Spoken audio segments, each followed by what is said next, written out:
Hey, good morning. Happy Wednesday, everybody. I have got my cup of coffee today for our little get-together. We call it Coffee with PC. You know, this is a little bigger cup. This is actually one of my favorite drinks, Copacabana. I've mentioned them before. One of our church members opened a coffee truck just around the corner here from the church. And this is a Cafe Tonica. So we got tonic water with several shots of espresso on top, and I need those shots today. They've been working on US 1 out here, and they work all night long with tractors and jackhammers and just, so it has been a rough few nights of sleep. So I need a little pick-me-up today. I hope your day and your week is going well and you aren't quite as dragging as we are around my house, but nonetheless, hey, that's what happens. Hopefully the work will be done soon, and that will be an improvement on our highway and access and all that sort of thing. So I got to look at the long term there, and I'll certainly use any excuse to have my cup of coffee this morning. Now, we've been talking for a few weeks about a particular parable that Jesus told, sometimes called the parable of the sower or the parable of the soils. This is week number 3, and the reason we're doing this for several weeks is because Jesus, in this parable, talks about 4 different types of soil that the seed is thrown on. Now, if you've followed along for a few weeks, you know the gist of it.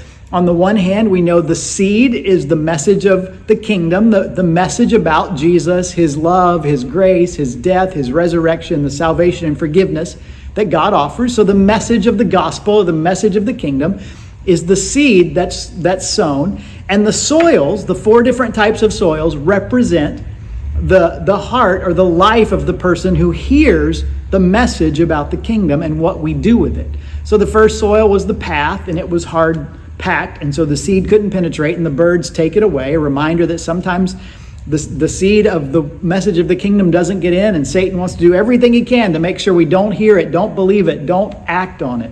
Last week we talked about the soil that the second type of soil, and looking at the words of the parable, it talks about it's shallow, basically, soil. The seed pops up real quick. There's great excitement early on about receiving the message of the kingdom, but unfortunately, because the soil is shallow, the sun wilts the plant, and that's representative of the difficulty it is to be a follower of Jesus. It's not always easy, and when those difficulties come, some people say, never mind, I don't want to do this anymore, and they kind of follow their own path. The third type of soil Jesus describes as seed fell among thorns, and it says, which grew up and choked out the plant. So in some ways, the second and third soils are a little alike in that the seed falls on soil, it allows to germinate and begins to grow, but that growth doesn't last long. Now, particularly with the soil, or the seed that falls on the soil with thorns, the idea is the seed grows, but the thorns grow too, and eventually the thorns take over. They choke out the good seed by taking all of the nutrients and blocking the sun, so that the good plant just eventually dies and it doesn't produce any fruit. In fact, that's what Jesus says when he describes it. He says, the one who received, in verse 22, the seed that fell among the thorns is the man who hears the word, but the worries of this life and the deceitfulness of wealth choke it, making it unfruitful. So that's the one sentence, chapter 13, verse 22, explanation Jesus gives.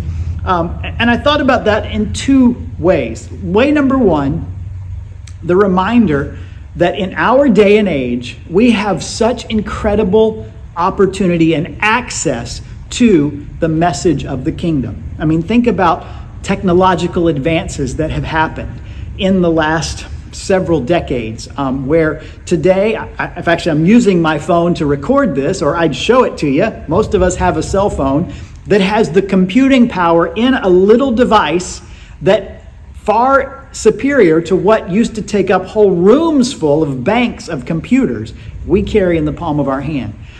And because of that gives us great access. I have the Bible app on my phone. I actually have 2 Bible apps on my phone. I have some Bible study access on my phone. You maybe do too. We have access to use it to be a part of teaching, of church services. Maybe we go in person, yes, and I certainly encourage people as much as possible to get involved personally in a church, because it's not just hearing the word, it's the relationship with other believers. That's another Coffee with PC for another day. But to go in person, and we have access to the message of the kingdom, Or maybe your church, like ours does, streams their sermons and their services, so we can, in that same device or a tablet or stream it to our TV, have access to a stream service or lots of stream services. Just here in our little town of Key Largo, the Upper Keys, Key Largo Tavernier, I can probably think of 5 or 6 churches that have their services online, that just in our own little hometown, we have in the palm of our hand. And that doesn't include things like podcasts, or even larger ministries around the country and even around the world that publicize content through different means that we can access on our phones. It is remarkable how much access we have to the message of the kingdom. It is just really incredible to think, years ago, decades ago, let's just talk about the first century when the Bible was being written right after Jesus died and rose again. How did his disciples have to get the message? They had to personally take it. There was no mass media. There was no written communication that was in any way fast before there was a printing press, which doesn't come along for 1,500 years or so. It was person to person. It was slow. Maybe some letters, like the letters of Paul or the Gospels, eventually got written and circulated. But it had to go person to person. Today, man, in our little church here in Key Largo, I can preach, and we might have the 100 people that are here. But theoretically, anyone, anywhere in the world, could come across our podcast and hear the sermon on Sunday. And that's true of any church that preaches the message of the kingdom. We have such great access to it. It is remarkable how much we can hear the message of the kingdom. How much, to use the words of the parable, the seed is sown. But here's the other side of that. On the one hand, we have great access. On the other hand, we have great distraction. And this is really the point of the soil that has the thorns in it. It says the worries of this life and the deceitfulness of wealth. Think about what else you can do on that little phone or that tablet or your computer that we do spend some time doing. Yes, we can stream church services, but we can stream a lot of other stuff too. How many streaming channels are there? Gosh, I can't even name them all, from Amazon Prime to Netflix to Paramount to Peacock, and that's just the tip of the iceberg. All of those in the palm of our hands. Not only that, but we could have access through that same device to, what else? Shopping.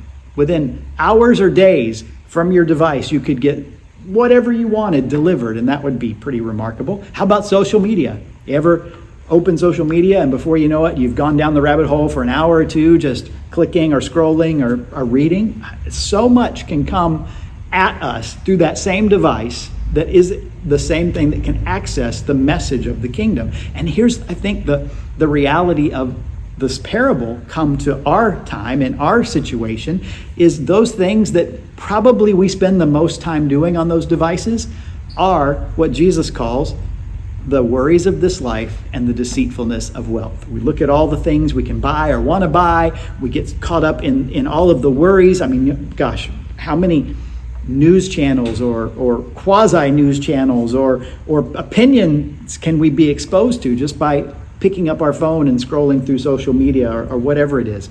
And all of those things can begin to weigh down. And the consequence is, because of all that stuff that comes at us, the message of the kingdom just gets swallowed up. Yeah, we might say, I'm going to sit down, I'm going to read my Bible app today. I'm going to listen to this podcast or whatever. But then an hour later, 2 hours later, 5 hours later, what have we done since then? Have we let that message sink in, or has all this other stuff grown up and choked it out? Unfortunately, sometimes in our life, all that other stuff begins to take over. Life is busy, life is full, life has struggles. We live in a crazy world with all sorts of crazy things happening, even in the last week. And so all of that can just choke out the good news of the gospel of the kingdom. And the result is it doesn't grow those deep roots. It doesn't come up with those strong branches, and it never produces fruit in our life. So Jesus uses this parable to warn us. It's not just, and he says this in a lot of ways in a lot of different places in his teaching, it's not just hearing the word or the message of the kingdom that matters. It's what impact does it have? What roots does it grow? What fruit does it produce in our life? That's the real question. Not did I go to church? Not did I listen to a podcast? Not did I read my Bible today? But what difference what fruit comes out of those. That we'll see next week when we finish up this parable is really the goal of the message of the kingdom. So I hope you'll stick around and join us for one more week as we talk about this parable that Jesus tells. I am going to go finish my cup of coffee.